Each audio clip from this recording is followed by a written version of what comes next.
Live from the Big Beefy Man Cave in New Bedford, Massachusetts. This is the YouTube channel vlog show in which video games, flash game show gameplays, along with sports and wrestling news are the norm.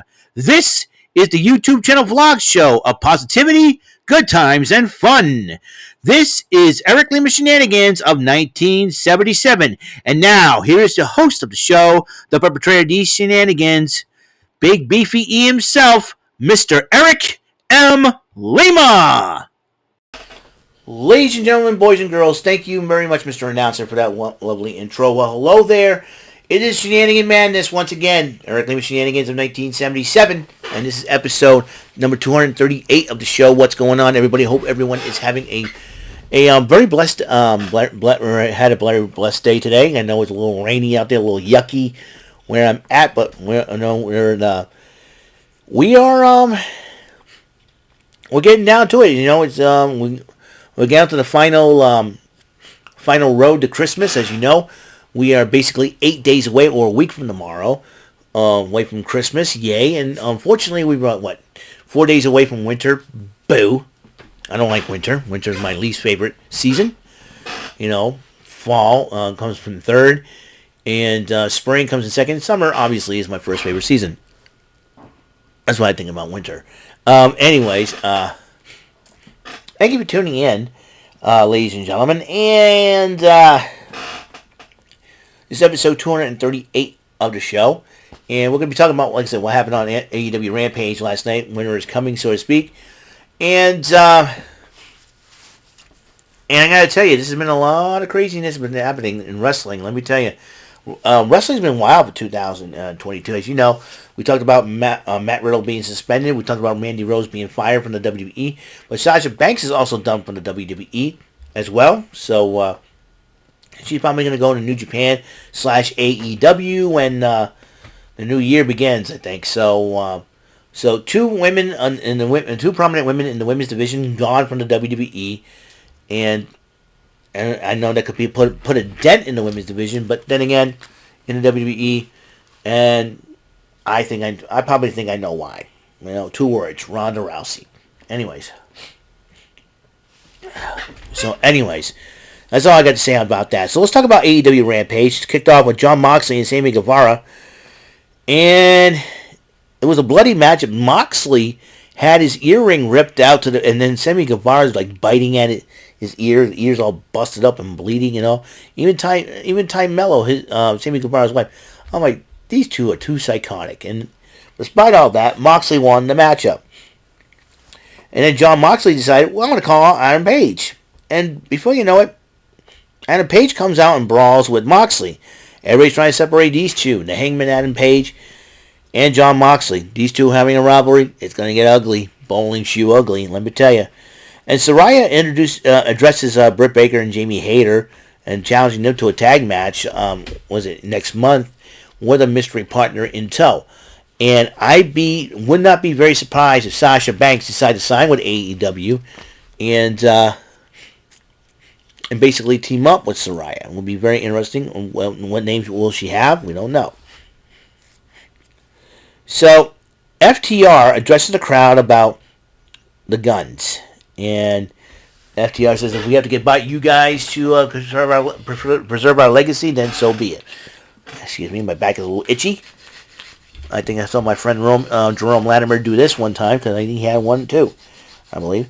So, and Jay Cargill addresses Bow Wow. It was like, I think Bow Wow's playing mind games with Jay Cargill. I think he's got somebody in mind that could beat Jay Cargill for that TBS championship. I think it's all a front by Bow Wow, just to get inside Jay Cargill's head.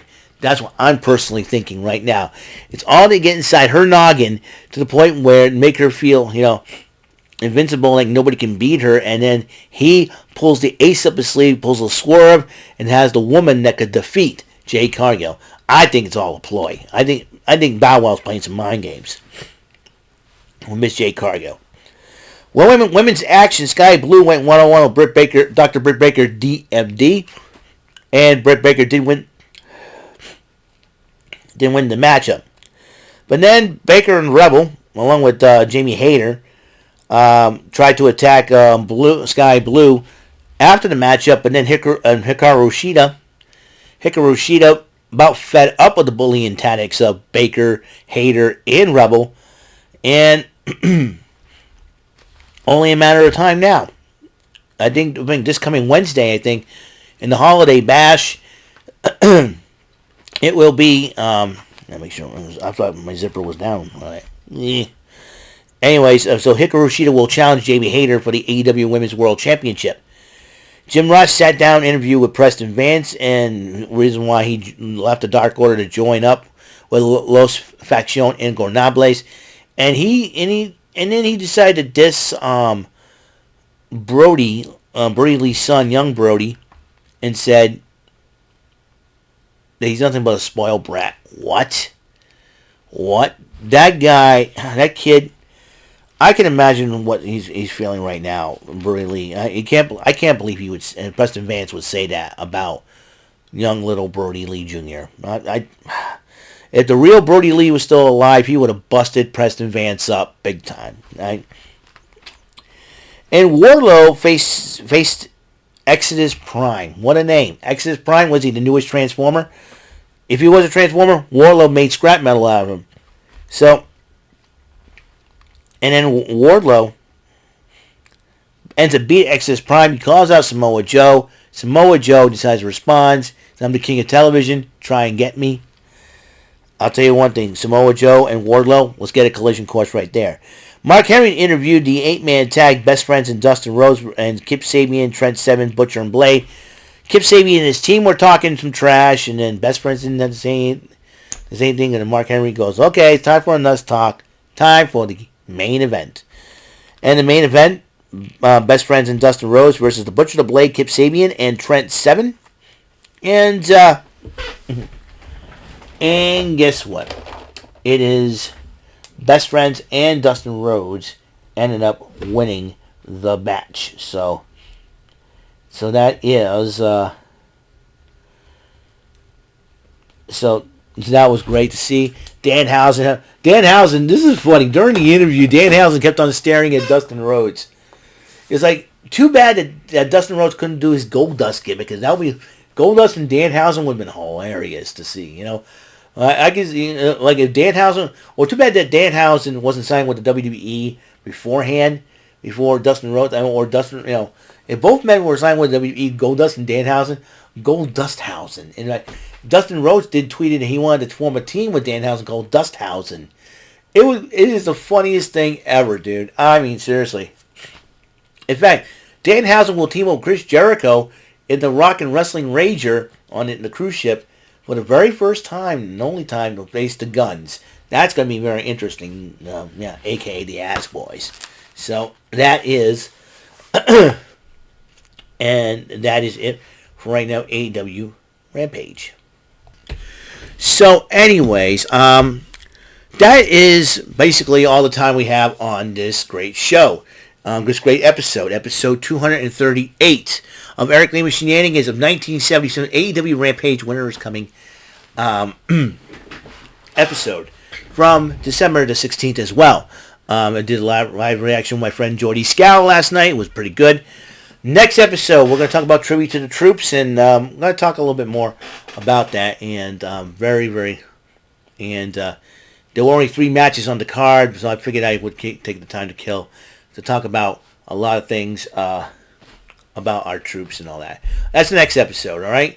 I want to thank you guys for watching the show, watching the episode. Episode 238 is complete. And next episode is episode 239. We'll talk about Tribute to the Troops, 20th anniversary. I will see you guys later on. Until the next episode, ladies and gentlemen, please, Mr. Announcer, take us home. That is all for today's episode. This is Mr. Lima speaking for Eric Lima Shenanigans of 1977.